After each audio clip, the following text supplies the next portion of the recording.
Hey there, people. So you're out there in the dating jungle, swiping left, swiping right, dodging weird DMs like Neo from The Matrix, wondering, why did he send me a picture of his dinner and then ghost me? And somewhere between the love bombers, commitment phobes, and grown adults who still say lol in every sentence, you're asking yourself, am I walking into a romantic wonderland or a relationship dumpster fire? Let's be honest. Modern dating is a bit like shopping online. The pictures look amazing, the description sounds promising, but when it shows up? Yeah, what you ordered, emotionally available. What you got still cries about their ex and hasn't unpacked their childhood trauma. So today we're diving deep into dating red flags you should never ignore. Or as I like to call it, spot it before you regret it. Because when you overlook red flags early on, you're not being open-minded, you're just buying front-row seats to your own emotional circus. Trust me, the goal here isn't perfection, no one's perfect. But if someone's serving you red flags like it's an all-you-can-eat buffet, it might be time to channel your inner Forrest Gump and run, Forrest, run! So buckle up, keep your standards high and your group chat ready, because we're about to break down the biggest red flags in dating that you should never ever ignore. They talk trash about all their exes, aka the "I'm always the victim" flag. You're on date 2, sipping your oat milk latte, and they casually drop, "All my exes were toxic, like all of them." Uh-huh. All of them. Really? Here's the thing, if everyone they've ever dated was crazy, guess what? They're not dating psychos, they're the common ingredient in the chaos casserole. That's like someone saying every job they've ever had was unfair and every boss was evil. At some point, it's not the office, it's you showing up late and stealing pens. Look, one rough breakup happens.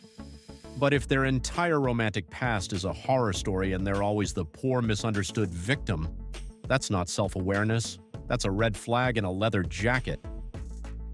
Love bombing, intensity without intimacy.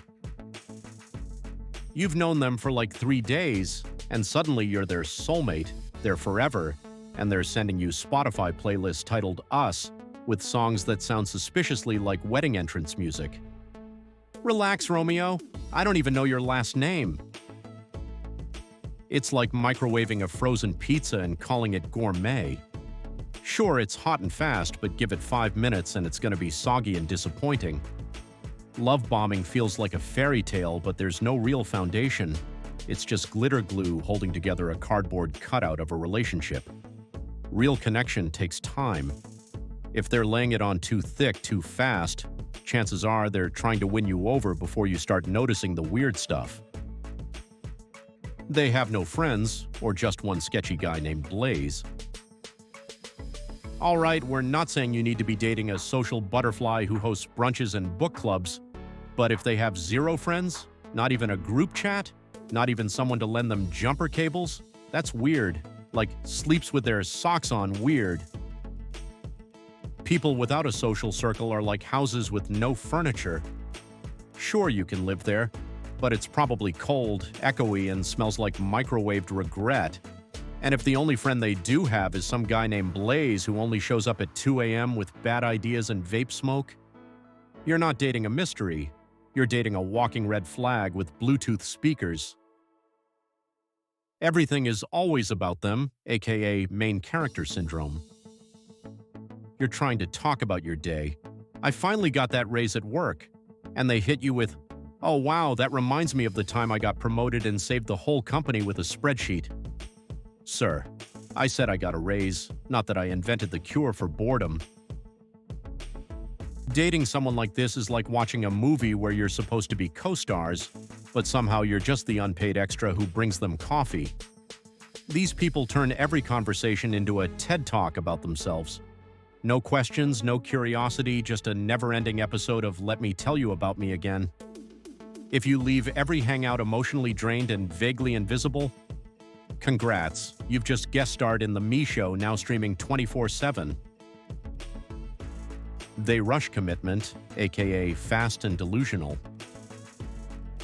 You've been talking for like a week, and suddenly they're saying things like, I can really see a future with you. Week 2 and they're talking apartments, dogs, matching tattoos, and our kids are gonna have your eyes.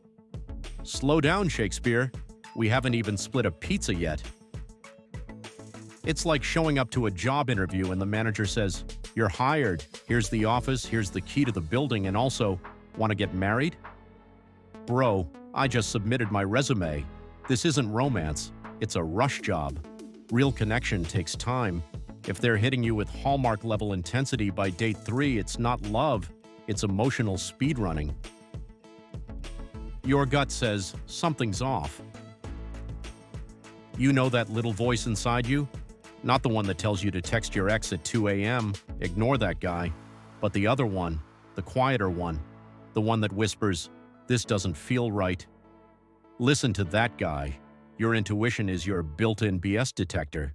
It's your brain putting puzzle pieces together before your heart catches up. Trust your gut. If it doesn't feel right, it isn't your job to explain why. Honorable mention, the walking highlighter aesthetic. Okay, listen, this one's controversial, so lean in. Bright red mohawks, tattoos of cartoon characters on their neck, piercings in places you didn't know could be pierced by itself. Not a certain red flag. That might just be someone living their best expressive life. Respect. But, and it's a big but, like Nicki Minaj levels, if their entire personality screams chaos and they look like a Lisa Frankfurter in human form, you might want to keep one eye open. It's like a car with neon lights under the chassis and flames painted on the hood. Could just be flashy. Or it might have no brakes and be running on expired energy drinks.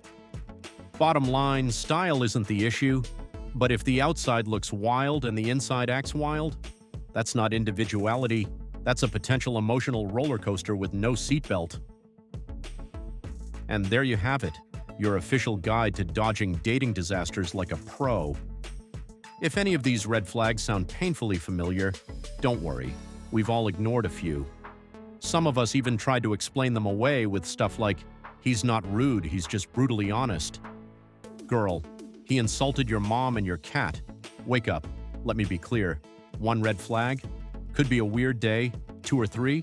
Okay, now it's a pattern. A whole parade of red flags. That's not love, it's a fire drill. Exit stage left. You deserve a relationship where you're not decoding mixed signals like it's a CIA mission.